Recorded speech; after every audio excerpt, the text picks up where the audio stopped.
Oh. Well, it was short,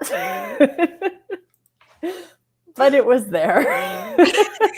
Dang it. Welcome to Story Strategy Live, everybody. So we got the music. It just wasn't quite, I guess I should have tested that. It's been a rough couple of years. It's been a week. It has been a week. So how are you? I'm fine. I'm actually doing okay. I feel like I'm on the upswing. Because tomorrow's Friday. Maybe that's it. Yeah. It has been a week. Last week was more of a week, though. So anyway, we were going to discuss who was going to tell the amusing story for today's story strategy intro. And then you asked me a question instead, and then it was time to go live. So now I don't know who's telling a story. Do you have a story? I'm going to say hi to Julie because she said howdy. Hi, Julie. Yeah. No, I can always tell a dog story. Tell us a dog story. I want to hear a dog story.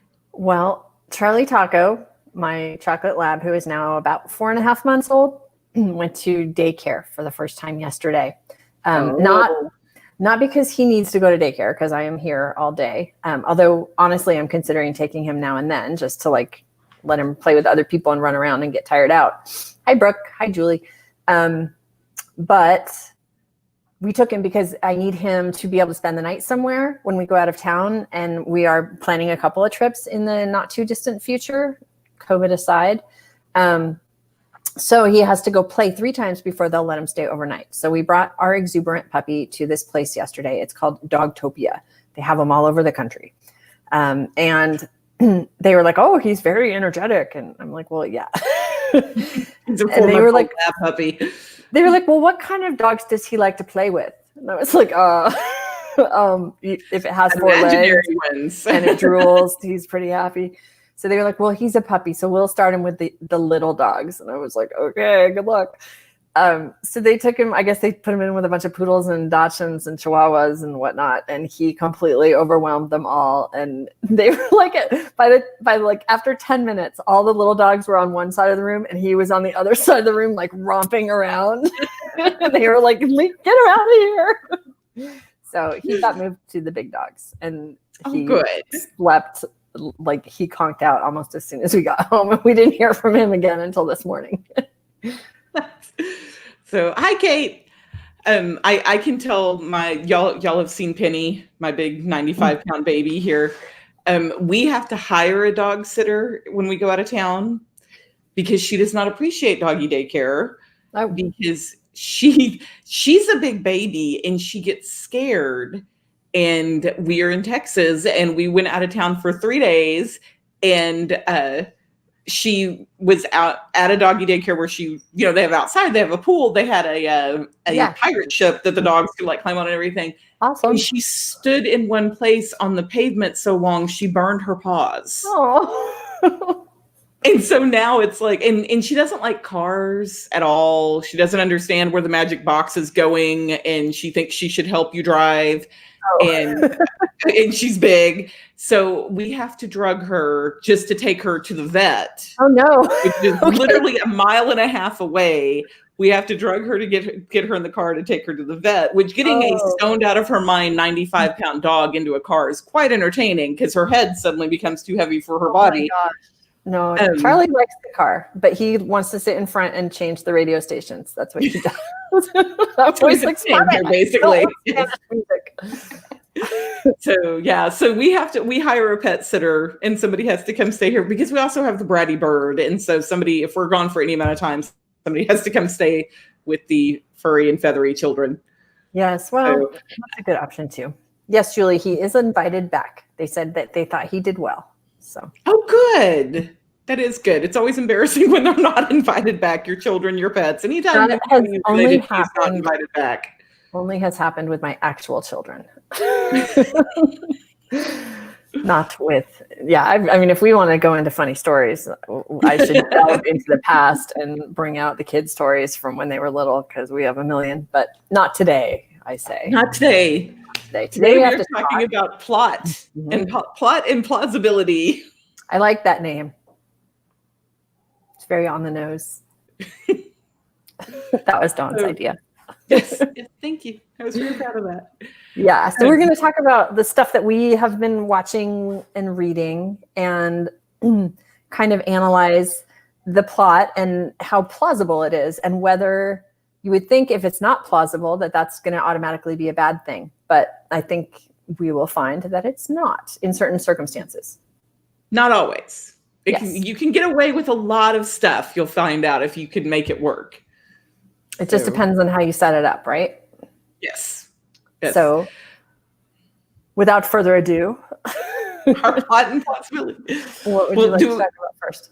Well, we'll start out where I came up with the plausibility thing is that when National Treasure came out, which I like National Treasure. I think it's a cute movie. It's not like, cinematic artistry or anything, but it's worth watching, and I've seen it multiple times. I really felt like they were just trying to rip off the Da Vinci Code, though. Oh, probably. I don't know. Probably. But it took itself a little less seriously. I really like the sidekick character. I really like his friend Riley, who's just got all the one-liners in it. I don't remember. I haven't seen it more than once, and it was a long time ago. Well, when it first came out, my husband and I were going to go see it, and I was driving home listening to the radio. That's how long ago this was. I still listen to the radio. Well, this was like actual radio, not like streaming or XFM or any of that kind of stuff.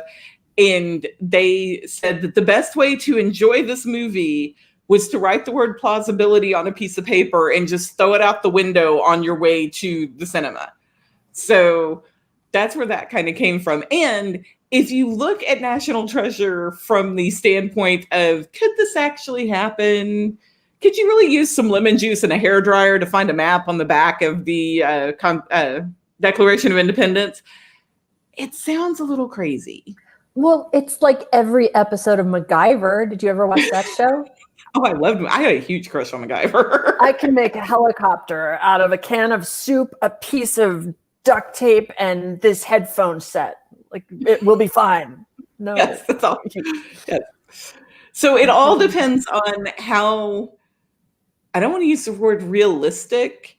It basically all depends on how well you can explain yourself. How well can you tell the lie to make everybody believe that there's a map on the back of the Declaration of Independence? Well, I think it starts before that. It starts with identifying your audience and making sure that whoever you are telling this story to is the audience that is going to buy your BS. Like, if I am a huge rom-com fan, which I happen to be, I'm much more likely to believe that they, played in the sandbox at 5 and then crashed into each other as they came around a corner in New York City at 25. It probably would never happen in real life. And my husband would be the first person to be like, no, that would never happen.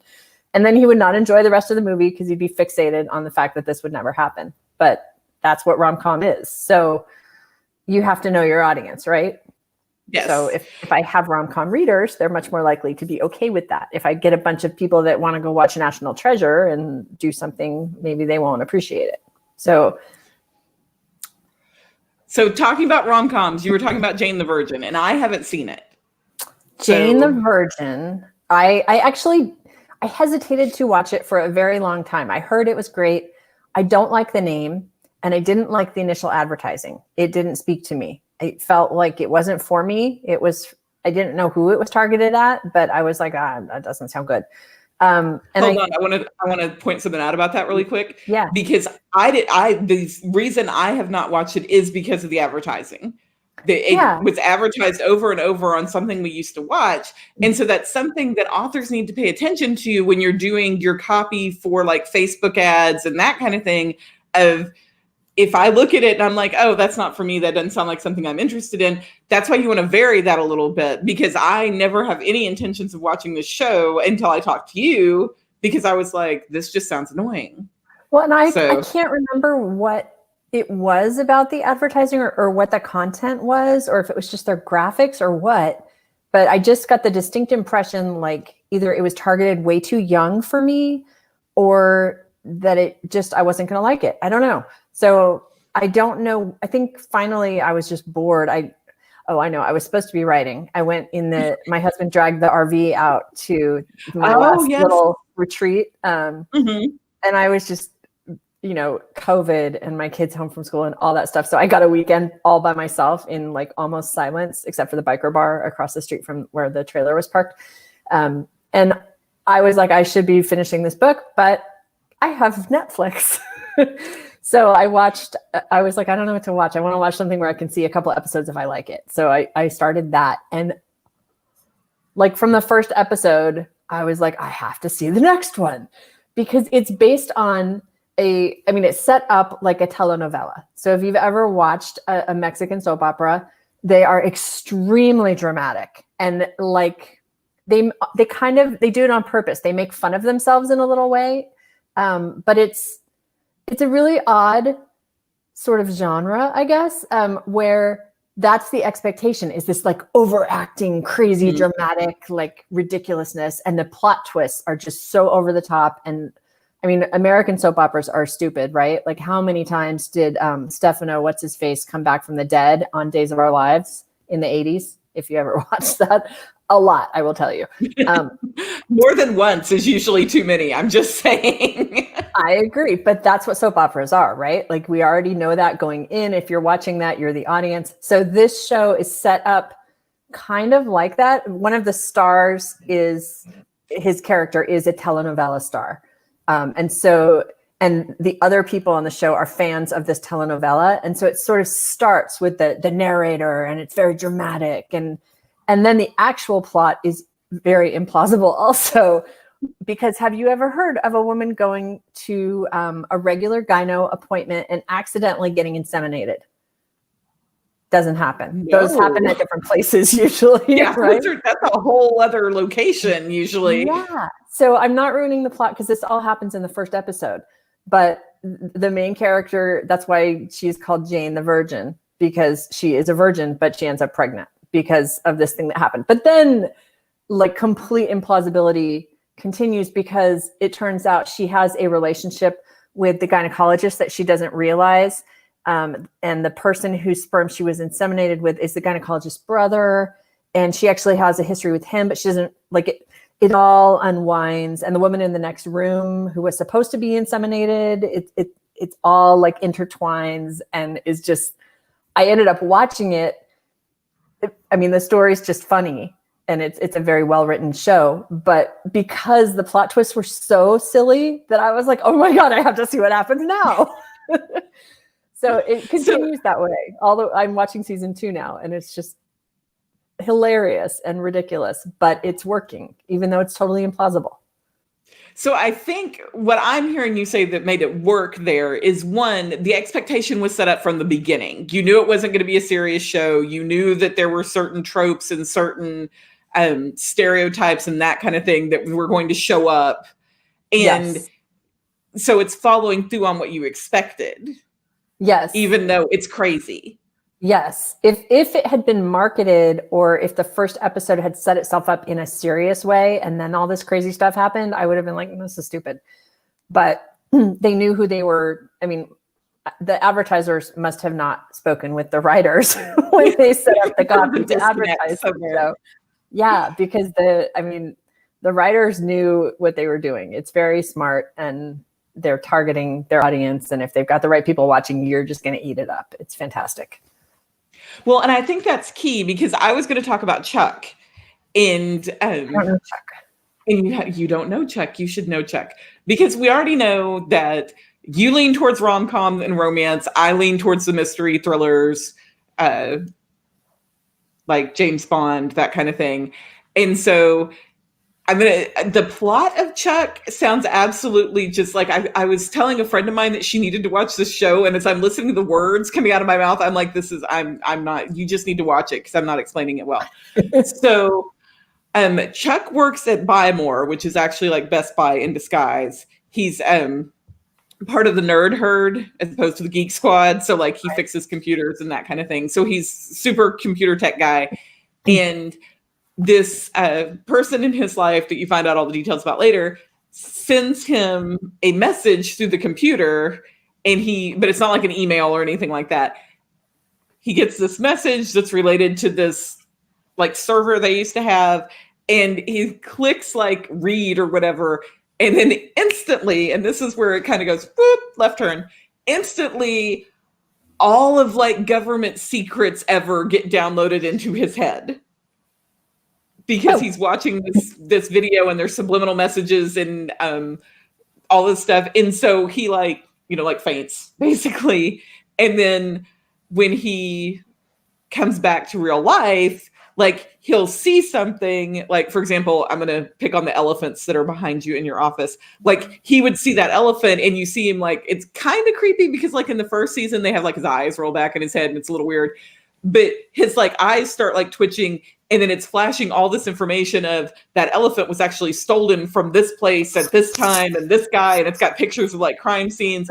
And then there are these two, I think one is, I can't remember what agencies they work for now, but basically they're like Homeland Security agents, that one is undercover and they're his handlers. And so it's all about him like solving these crimes, but he also works at a Best Buy and has his best friend is really dorky and there's a girl involved. And so it's got both sides of it for somebody like me. There's the romance and there's the sweet part, but then there's also the adventure and how are they going to solve this mystery? But I distinctly remember sitting at lunch. Of course, this was pre-COVID, but sitting at lunch with my friend and being like, and then all of the secrets of the internet get downloaded into his head. And she's like, probably not. like, okay, I'll watch it. If you think, Amanda says yes. I'm wondering what the heck is coming out of your mouth. It's on, I think it's on Amazon Prime right now. So you got to give it like 3 episodes to get going, which is another little bit of an issue. Mm-hmm.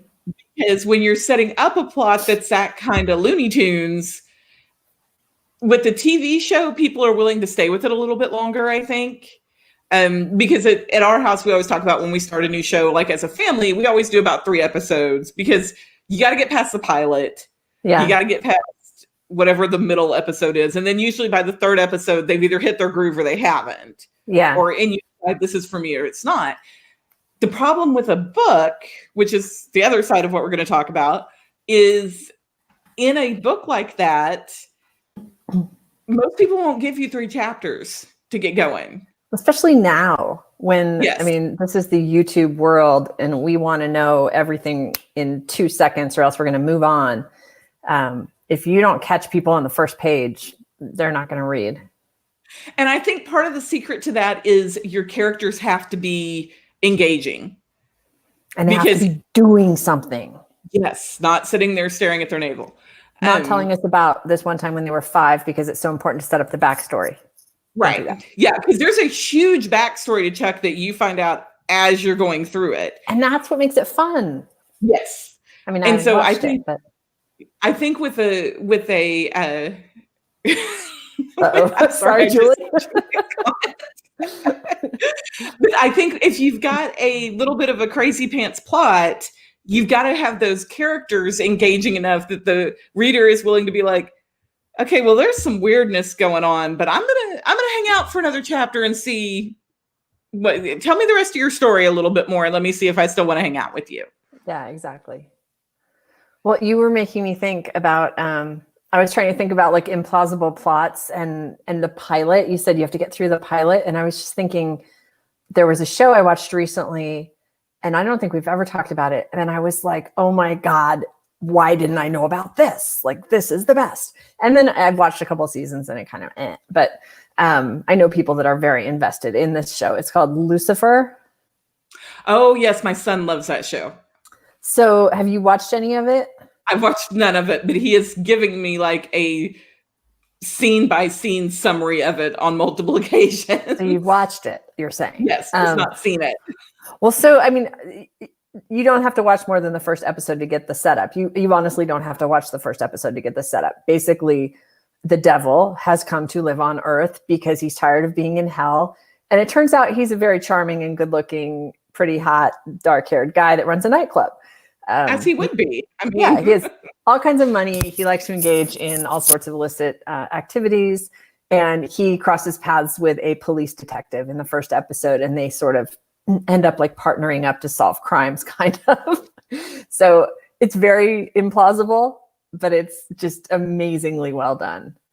So another example of making it work. And I think because of his conflict, that's why it works. They do a good job developing his character, because you're like, we have a very stereotypical idea of what the devil might be like. And this guy is not our stereotypical idea at all. And he's very conflicted, and it's awesome.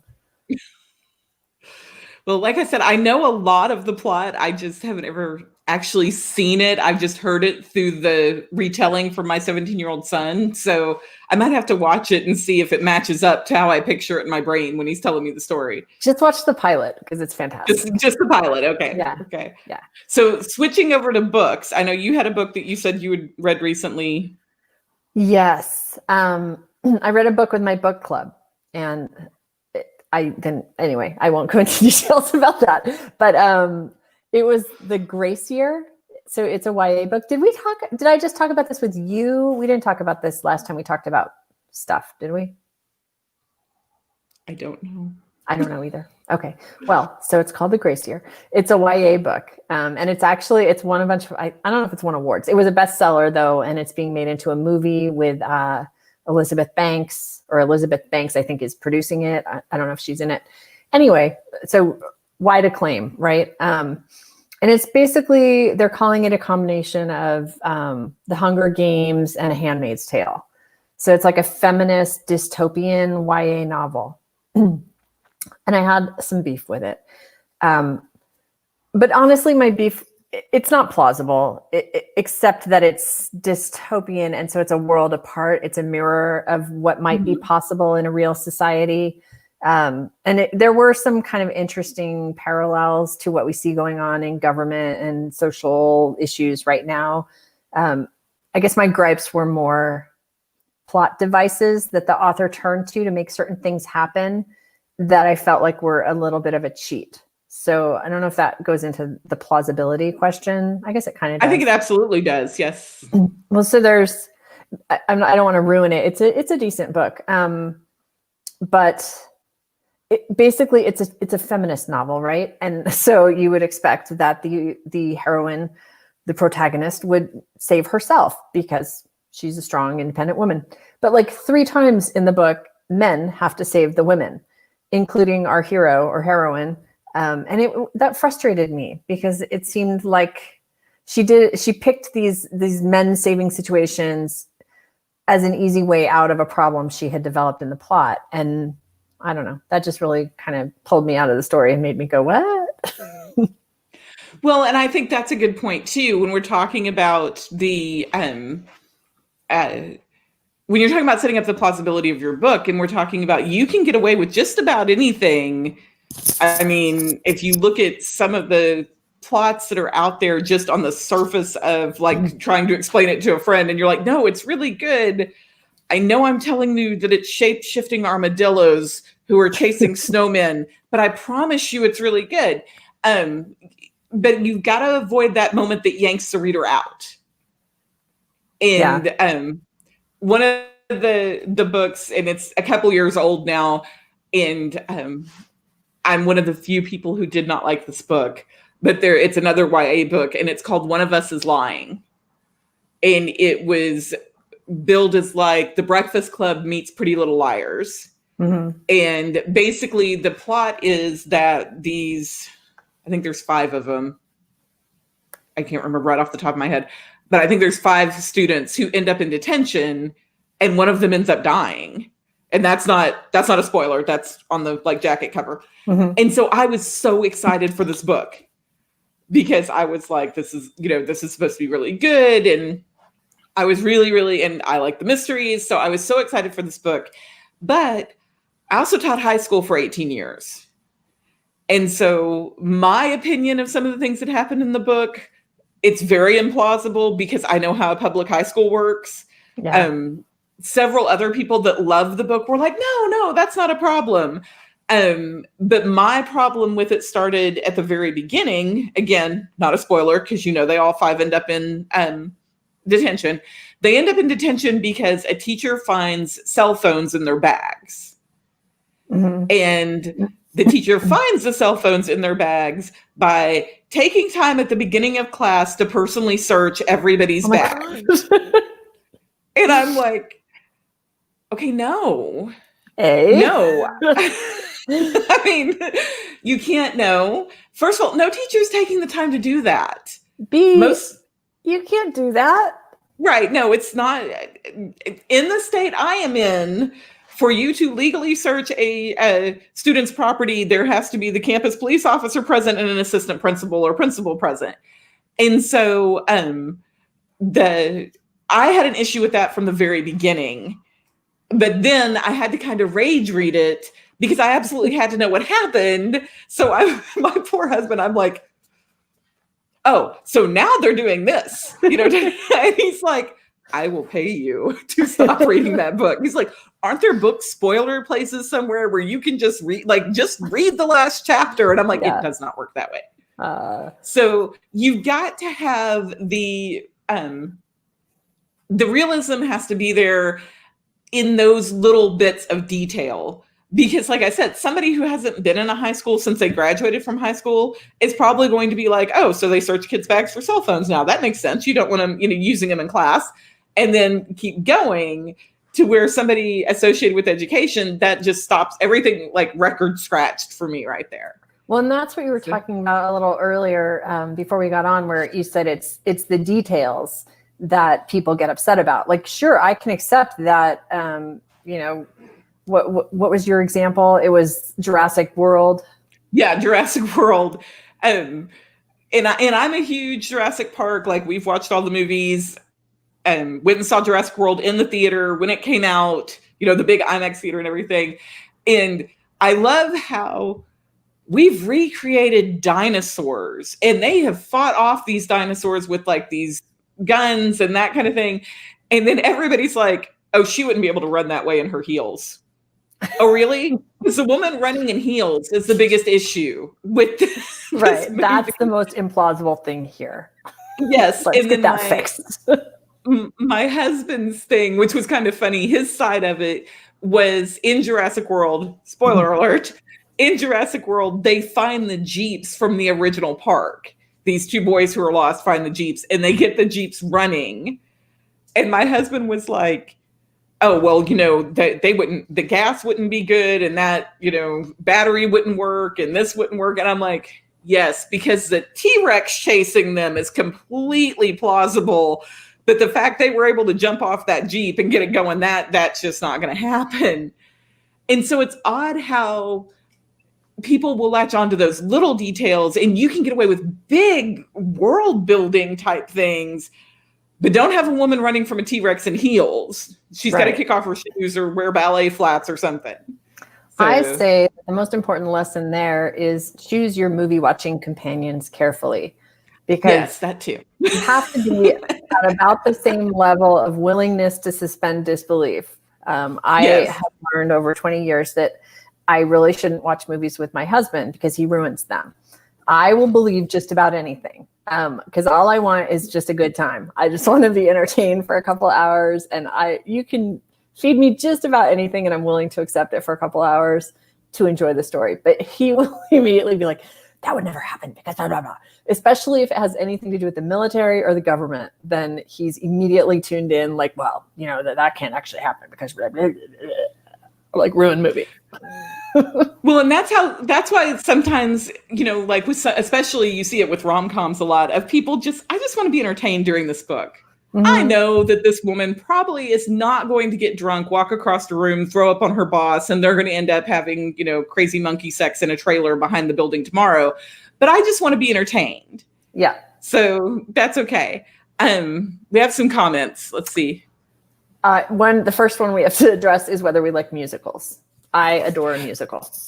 I do like musicals. I understand the fact that people don't just break out into song in real life, but I also have a theater major daughter who has been in several musicals, so I'm required to like them. My husband hates them, but they don't have to be realistic. Musicals are complete whimsy. That's what's fun. There's dancing, there's singing.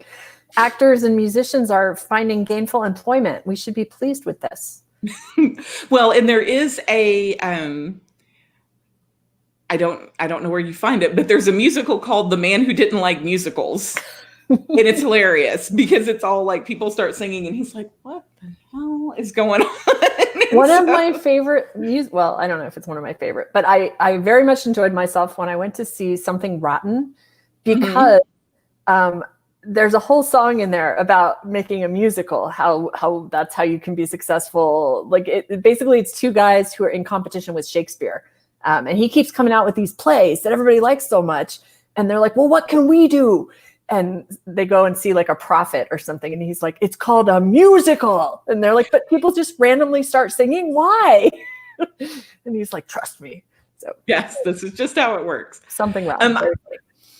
I do say I do better with comedy musicals than with serious musicals. What about Les Mis? I've never seen Les Mis. Oh, shame. Phantom of the Opera? No. Oh, Dawn. So I think we need to read the rest of the comments now. All right. Let's see. Yeah, Christy says that the YA should be for young people and they should know they don't do that in school. Yes. Which is why it stunned me. It had such great reviews, but everybody, I guess, is more forgiving than I am. Amanda says, no surprise that I find many issues with police depictions and legal procedures, sometimes even things dealing with the military since I'm a brat. I do love musicals and superheroes movies, though. Oh, we're going to talk about superhero movies in a minute. Yes. We have several people who love musicals. Julie just said gasp at the end. I'm assuming that's my haven't seen Les Mis. Yeah. Sorry. You've seen Phantom, though, right? Oh my God, Dawn. Have you seen Cats? I've seen Rent, and I've seen Falsettos, and I've seen my daughter was in Legally Blonde and The Addams Family. No. You have veered far away from classic musicals at this point. You don't go from Phantom and Rent to The Addams Family. It was high school. I mean, they're kind of limited. Okay. And Rent, I just bawl every time. I mean, like 325,600 minutes. Okay, I can't sing. Let's just put that out there. Okay. So all right. moving on. Back to our topic of plausibility. You don't want me to sing anymore? No, you can sing all you want. I just don't want to talk about the fact that I'm musical deficient. Okay. But we all know the truth. We're talking about the rules of the world because yes, Chicago's good too. I have seen that one. Because it's really important, even if you're writing a paranormal, a sci-fi, fantasy, anything where you're like, oh, I can just make stuff up. There's still going to be rules to that because you can't have talking about superheroes because I'm a superhero girl. You can't have the like Captain America doesn't randomly start shooting lasers out of his eyes. There's rules to his character. There's rules to the world that they're living in. So that's important to keep in mind too, because I think, Christy had set up their dislike cheats of when the author or the TV show cheats and throws something in just for the sake of throwing it in. You got to be careful about that because your reader will get annoyed. Yep. Agree. I have nothing else to add. I'm not a giant superhero person.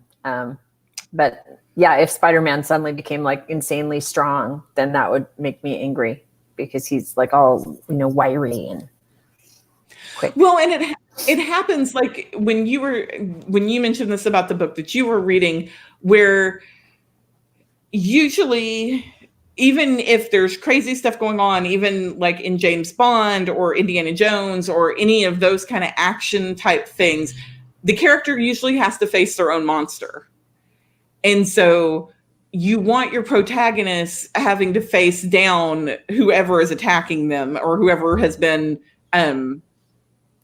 opposing them throughout this whole thing. Even if it's not some kind of action movie, even if it is a rom-com where you've got the Devil Wears Prada and you've got Meryl Streep's character who's terrible, you want to see this person stand up to them.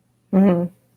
And so you can get away with a lot of crazy, improbable things happening as long as you don't have the random rescuer swoops in at the end and saves them before they can save themselves. Yeah. Or mystery and thrillers, my biggest pet peeve is some character we have never seen before pops up and they're like, oh, he's the one who did it. Right. So the reader would never have gotten there. chapters. Yeah. Right. Yeah, that's not fair. I don't like that. That's why I can't write a mystery, because I can't plan that far ahead. You can. I know you can. Christy says Twilight broke too many rules. Yes, Twilight broke a lot of rules, but I absolutely will unashamedly say I read every single one of those books. I did too. I love them. Yes. I don't care what anyone says. Sometimes your brain just needs a break from the world. And yes, it broke a lot of rules. But not enough that they made me, because that stuff will turn me off, especially if I'm invested in a series, like especially if you get to like book 4 and all of a sudden something that has been true for 3 books is no longer true. And you're like, what? But what about? So I felt like Twilight stayed true to the rules that she set forth for the most part. No, I don't know.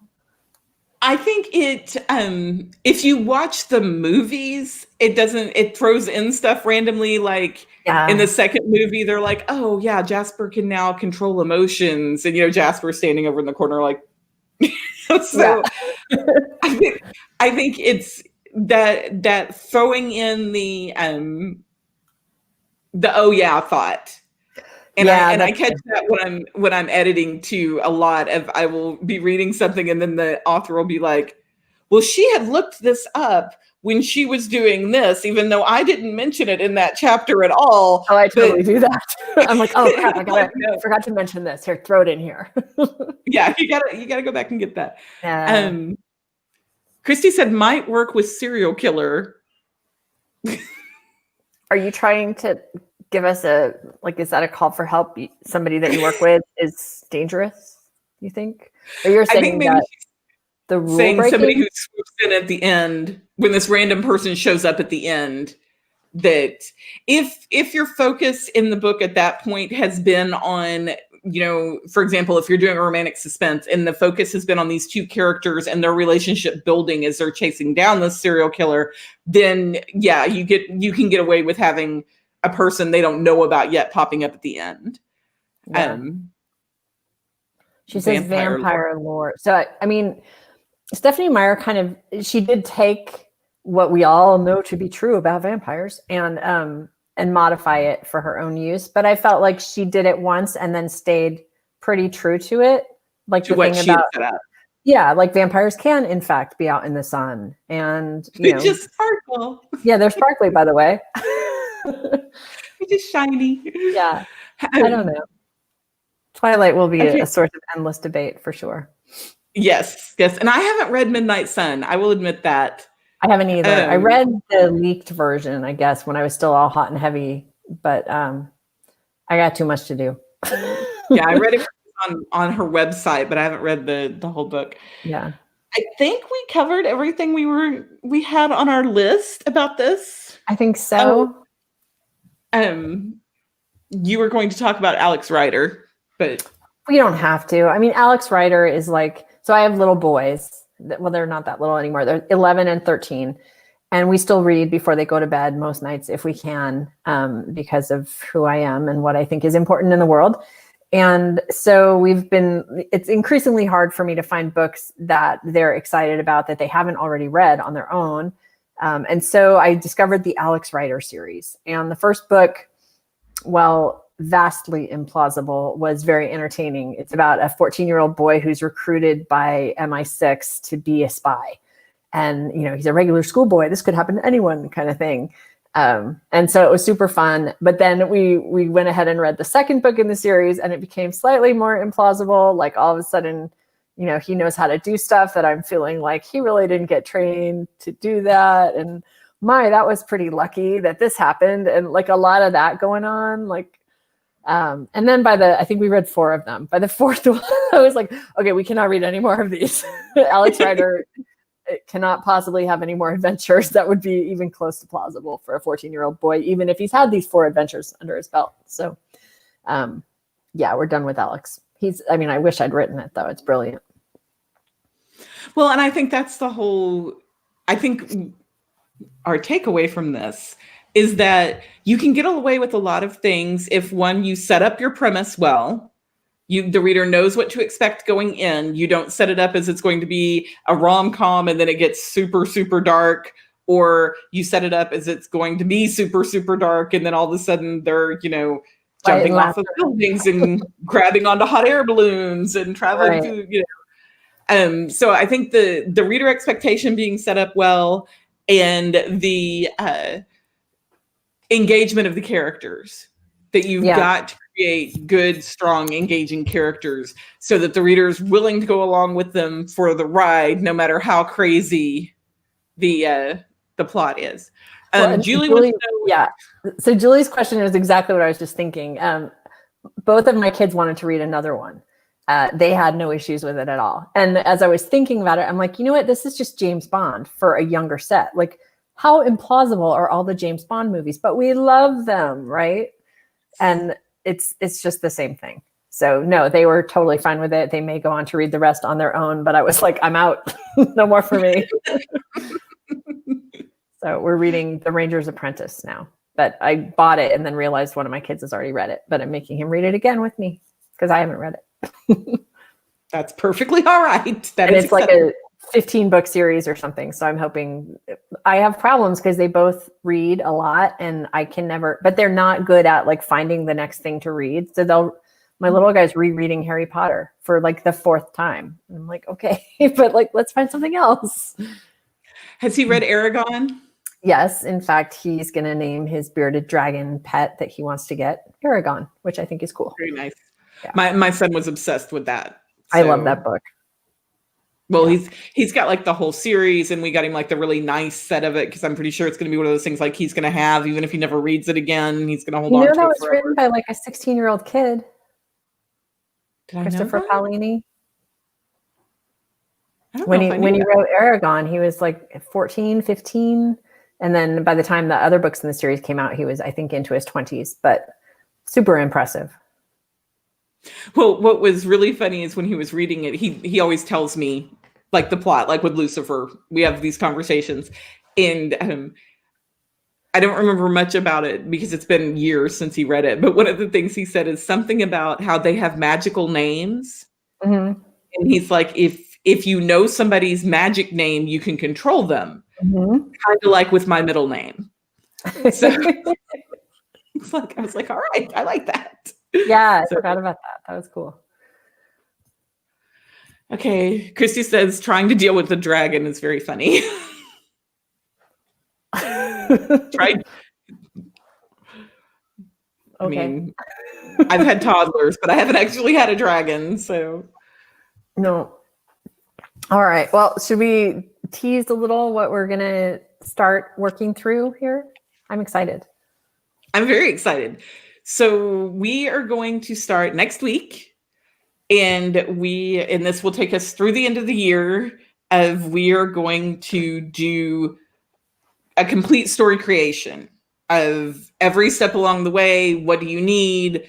How do you find resources? Where do you get your inspiration? All of the steps of story structure. Like if you were starting today creating a story, we're going to walk you through it.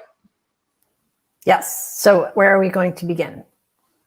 We are beginning with character creation. Yes, that's where I always like to start. So we're starting there. I usually start with plot, but we'll start with character. Because I don't know that starting with plot's the best way. It's just that's what comes to me first. If I'm like, okay, we'll call him X, and they'll have some issues, but this is what's going to happen. Right. So we're starting with making characters. Where do you get character inspiration? What needs to go into your character? What is it really helpful for you to know before you start writing? That kind of thing. Yes. And we'll try to share some resources that we can gather around the intertubes that are helpful and point you to other books and things. And then hopefully in the future, that we are not in a place to commit this year, these will become courses. Either we'll combine some of them together, or we'll offer little mini courses in case you miss a point or you want a little more detail on something. So hopefully this will help us kind of build out our ability to guide writers through the entire process of creating a story. And if there's any specific part of story creation that you've heard of, because we're going to talk about things like, we're going to talk about hooking. We're going to talk about how you hook the reader in. We're going to talk about the inciting incident, your midpoint shift, all of those things you hear when you're looking at story structure. And so if there's something that you know that you would like for us to focus on, or if there's something that you've heard, but you're not real clear what it is, or you've heard conflicting things about it, let us know. We'll be sure we cover that really strongly for you. Yep. And if there's, we'll talk about plotting at some point and different systems and stuff. So if there's one that you would like to see included, if you're curious about the snowflake method or whatever, just let us know and we'll be sure to include that too. So yes, we are here for you. We are here for you. All right. And don't forget the Plotting a Romance is up, and so is Deep POV. So you can dive into either of those on your own schedule and go through them at your own pace. Those are evergreen courses that will stay up on our Teachable page. And story coaching is available there too. So if you ever just feel like you need to bounce some ideas off of somebody and you want to chat with Dawn or me, then we're there. So you know where to find us, and we will be back here next week. Thank you for watching. Okay. Bye, guys. Bye.